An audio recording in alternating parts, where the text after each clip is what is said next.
In this lesson, we will look at the footage and plan how to tackle a challenging green screen. So open up your 02 Begin project and hit 0 to RAM preview this footage.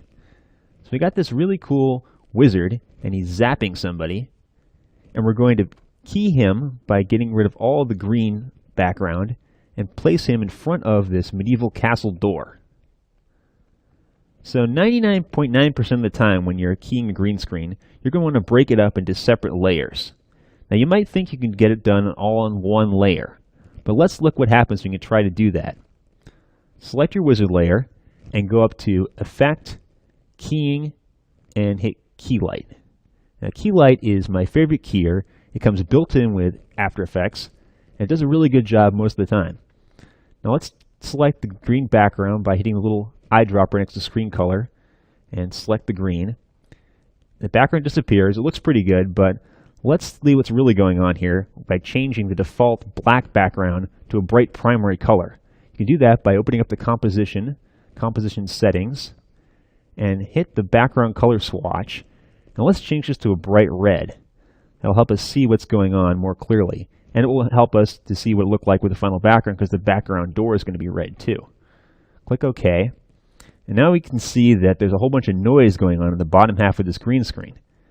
So we can get rid of that by going up to Screen Matte and cranking up the clip black. But when we do that, it's going to mess up our edges, especially around the hair. Look at what happens now when he whips his hair around. We're losing a lot of that nice edge detail. See, there's the original, and that's what we're getting. So, the much better way of dealing with a green screen is to break it up into multiple passes. So let's look at this footage. There are a number of things that's making this a more challenging green screen to deal with. We've got the hair, which is always difficult to key, especially when it's long and light colored.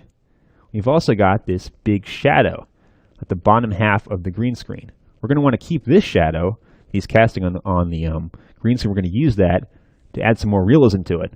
But this shadow at the bottom half of the green screen is not doing us any favors. It's making it more difficult to key.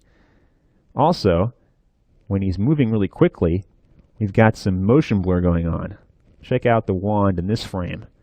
So that's a little trickier to green screen because he's got some green bleeding into this white. We're going to want to keep that and get rid of the green. So those are the challenges. Now we can deal with those by breaking it up into separate passes. We're going to make an edge key. It just deals with the edge. Not worry about anything but the edge, getting a nice edge. Then we're going to fill in the center of the character with a separate matte, core matte. Fill in all the holes in the center of the character. The edge key, we're going to divide up into two separate edge keys. We're going to deal with the top half, it's lit one way, and deal with the bottom half, which is lit darker. So by dividing up the edge key into two separate passes, we'll get an even nicer key. And then we're going to have separate holdout mats dealing with these problem areas where the motion blur happens on his wand and in the hair.